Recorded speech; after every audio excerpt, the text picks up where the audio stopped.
So, the key is time is precious.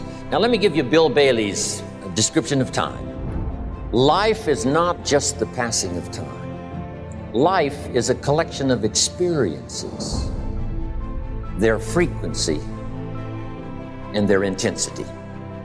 Life is not just watching the clock tick away. Life is a collection of experiences, their intensity, their frequency. Whatever the span of your life turns out to be, here's what you want to fill it up with: experiences and the intensity of those experiences. But now let's talk about the management of time. When should you start the day? As soon as you have it finished. Plan the day the best you can, leaving plenty of room for improvising and surprises and all the stuff that happens during the course of the day. But if you've planned a good, productive day, now you start that day, you can't believe how much more valuable your time will be. Don't start the day until you have it finished. Now here's the next one. Don't start the week until you've had it finished. Now to lay out a week is a pretty good challenge. Next, don't start the month until you have it finished. The places to go and the people to see, and the productivity and the sales and the customers and the development and all the rest of what you want to accomplish during the course of 30 days. Don't start the month till it's finished. And then here's the big one. This is really challenging. Don't start the year until you have it finished. To the best of your ability. It can't be finished like minute by minute. But in terms of the sweep of what you want to accomplish, make sure that that's set and ready to go by the time January 1st rolls around. Now, jot this down. Approaches to the management of time. Here's the first one. Ignore the subject. I mean, that's good advice. Don't let anything overly bug you. Because remember now, you don't have to do anything. Someone says, well, I got to get a handle on my time. The answer is no, you don't. If you want to let it all go, you can let it all go. I mean, this is good advice. Somebody says, you ought. Jot this down. Ignore all the you oughts or you should. Only if they're giving general information. We should. It's better to say if you're teaching, we should. Not you should, we should. Then you let me listen in without it being too confrontational. If everyone did this, see, that'd be great. And then you give a person a chance to choose to do it or not to do it. But when you start the you ought, now see if I don't, now see we got some tension and maybe some problems. So you oughts seem to always create problems. When you're talking to your kids, you say, no, if kids would do this, not always saying if you did this, life would be better, but if kids did this, life would be better. It's like making a little talk and letting them listen in. And then it's a little less confrontation. It gives us a choice. In one of my seminars, here's what I teach. All life forms strives to the max of its potential except human beings. How tall will a tree grow? As tall as it possibly can. You never heard of a tree growing half as high as it could. No, trees don't grow half. A tree drives its roots as deep as it can, reaches as high as it can, produces every leaf it can, every fruit it possibly can. To the max. Every life form strives to the max, except human beings. Now, why not human beings? Jot this down. You've been given the dignity of choice. You're not a robot. You don't have to repeat this year the same as last year. You can tear up last year's plan, develop a new plan. So, the dignity of being a human being. Now, here's the choice on being a human being. To be part of all we were meant to be, or to be all. To strive for all, or half, or part, or some. The choice is up to you. To develop one skill or 10 skills.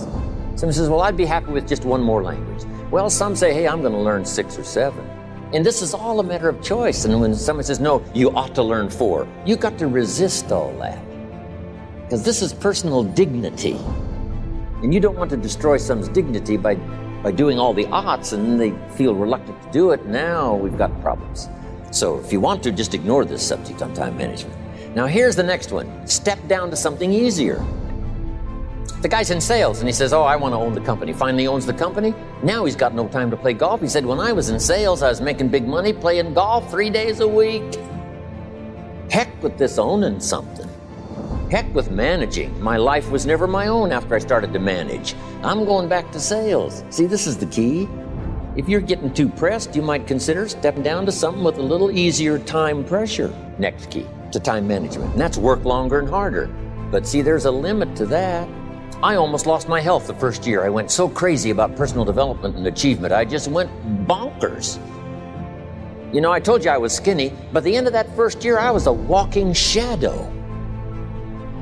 And then it suddenly occurred to me, what if I got rich and too ill to spend it? I mean, that was a shocker. So I started, developing a little more reasonable, because I said, if 12 hours won't do it, I'll work 14. If that won't do it, I'll work 18. I mean, how many hours it takes. And sure enough, it cost me too much. So see, working longer and harder for some might be appropriate. If you're just sitting around not doing that much, this might be good, work longer and harder. But you can only work so hard. Here's the key, not to work harder, but smarter. When you've worked as hard as you can, doing the best you can in terms of physical output in the time, reasonable time. Now here's the ultimate in the management of time, and that is you simply become more skillful. When I first got into sales, I was around people that could get, 9 out of 10, 8 out of 10. And when I first started, I could only get 1 out of 10. But here's what I did. I worked around the clock, so that I would make up in numbers what I lacked in skill. That's good in sales. You got to jot that down. When you're new, you make up in numbers what you lack in skill. Now, when you become more skillful, the numbers can go down because now your persuasive ability and all of that is now so high that you don't need to put as many numbers out. But at first, if you want to compete or if you want to really get good, you've got to put in the numbers. But if you get more from yourself, develop more of yourself, now the time management becomes an easier task. Now here's the next thing. Either you run the project or it runs you. I've found out when you start something, at first you're in charge. All of a sudden, a year later, it's in charge. Some of the companies I started, I'm telling you, I'm in control. A couple of years later, I'm out of control. At first, I've got it on the run. 2 years later, it's got me on the run. Haven't got enough time. I'm dizzy with trying to get it all done. So here's part of the key, and that's to get in charge. Say, I'm going to take charge of my health. Take charge of your time. Take charge of your resources, which we're going to talk about next. You're the one that's responsible for it. It's not a requirement of society that you not have a heart attack to take care of your family. That's not a requirement of society, but you must make it a requirement of yourself. Society doesn't require that you build a financial wall around your family nothing can get through. That's not a requirement of society. It's a requirement you impose on yourself to build a financial wall around your family nothing can get through. So impose on yourself this self-development of being in charge, taking charge of your life and your health and your future and your responsibilities and all the rest. Next, reasonable time is enough time to achieve all of your goals. Just jot that down. Reasonable time is enough time. I had to learn that. Reasonable time is enough time. Here's why. It's not the hours you put in, it's what you put in the hours. If you start depositing greater ideas into the hours you've got later than now, I'm telling you, later you can't believe the productivity that will flow. The ideas you can't think of now, a year from now, they'll start to flow. And when you deposit those ideas in the hours you've got, productivity multiplies by 2, 3, 5, 2. Next, time management essential. We've already covered the first one, a written set of goals. And then do priorities on your goals. What's important this week? What's important this month? Here's the next one. Often review. Just go over your goals to make sure that your list is working for you. It's got you inspired. It's got you turned on. Somebody says, how come you're up so early? Say, if you were headed where I'm headed, you'd be up early too. If you were going to meet who I'm going to meet, you'd be up early. If it was going to stack up for you like it's stacking up for me, you'd be getting up early. Here's some more time management essentials. Learn to study what we call majors and minors. You pick up the phone. Here's what you must say when you pick up the phone. Is this a major conversation or a minor conversation? If it's minor, a few pleasantries and you're done. If it's major, maybe you've got to make a few notes. So here's the next one. Important conversations, make an agenda before you make the call. Just jot down a little agenda. It's so easy now to just talk out of your head. Did you ever hear a conversation end like this? Let's see, there was something else. See, you don't look that swift. I can't think of it right now. I'll call you back.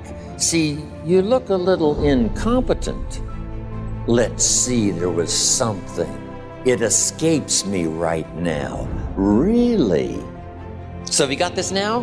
Make an agenda before you make a call if it's an important call. Now later that saves you all kinds of stuff.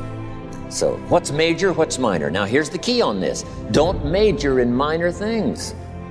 If you take up major time to do minor things, I'm telling you, you'll be behind the curve constantly. Here's what we learn in sales training. What's major time and what's minor time? And if you're in sales and you took a look at a week, you'd say, my gosh, I'm spending 90% of my time on the minor stuff and so little time on the major stuff in the presence of. How many hours in the presence of in my day? How many hours in the presence of during my sales week? Because the time that really counts is in the presence of majors and minors. Here's another key time management essential. Don't mistake movement for achievement. It's easy to get faked out by being busy. Guy comes home at night all exhausted, falls in the chair and says, oh, I've been going. Here's the big question. Doing what? It's not the going. Some people are going, and they're doing figure eights. Progress is small. So don't mistake movement for achievement. Now here's a big one, concentration. I had to learn this.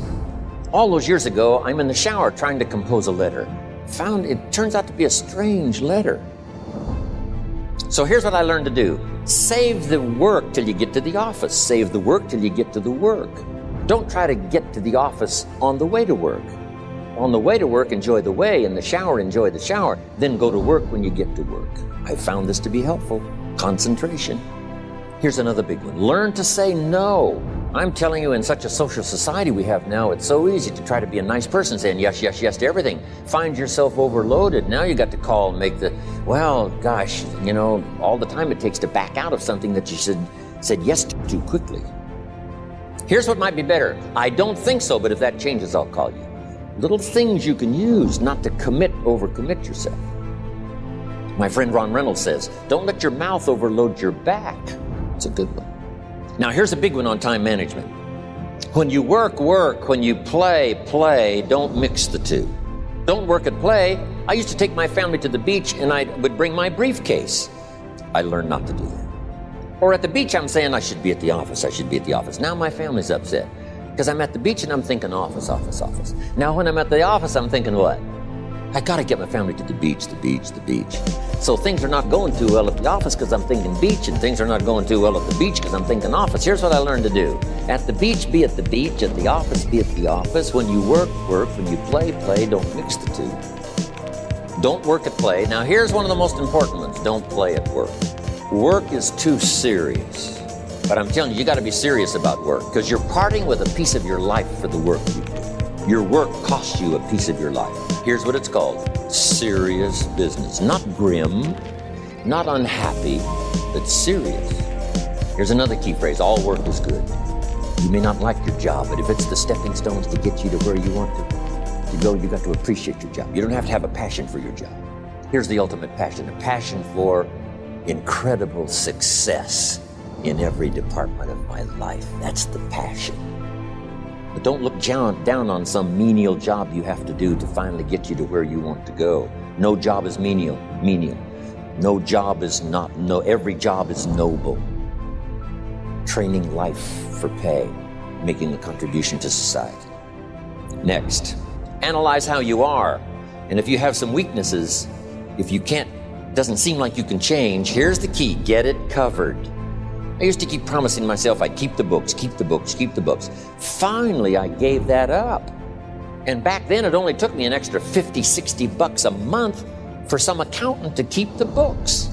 I said, no, I'm going to save the $50. You can't believe what I started losing in productivity because I tried to save the $50. So the key is a lot of the time you can stay like you are, but just make sure you get it covered.